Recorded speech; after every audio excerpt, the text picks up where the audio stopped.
But I think the first question is something that would be useful to talk about today, and that is, how have I been prepared? Because it was like we were talking about yesterday at the hospice presentation. When something really awful, like a diagnosis of a terminal illness, hits us, we say, oh my God, why me? Right? We say, why me?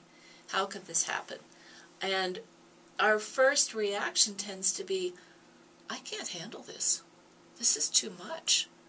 You know, supposedly we don't get any more from life than we can handle, but I think somebody didn't get the memo, because this is more than I can deal with. So asking ourselves, how have I been prepared, flips that from why me into why not me. And that was definitely something that Stephen and I got to. I mean, when we first found out that his cancer had come back in 2006, we were absolutely shocked, numb, because we thought they had gotten all the cancer, the treatment had worked, you know, there was nothing wrong with his blood tests, everything was clear, and he looked healthy. Actually, he looked healthy until about 3 months before he died. So none of these were good indicators, you know.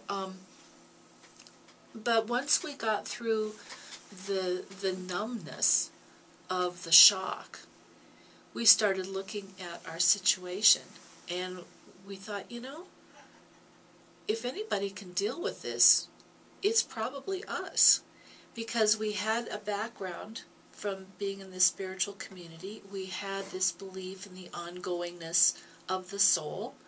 You know, we believed that physical death of the body was not the absolute end, and we had each other, and we knew we could depend on each other.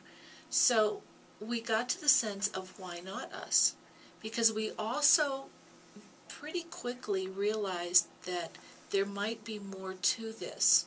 I actually had a vision of my writing a book telling the story of Stephen's passing and how we were with it. So we thought, you know, if we could actually turn this into something that would be transformational for us, as we had read in other books, and useful for other people, then why not us? We're actually the perfect people to do this. So it's a flip to reframe the worst thing that ever happened to you into at least maybe the most important thing. You're not going to turn it into the best thing, because it's not. It's still the worst thing that ever happened. But it could be the most important thing in terms of learning and growth and resolution and eventual transformation.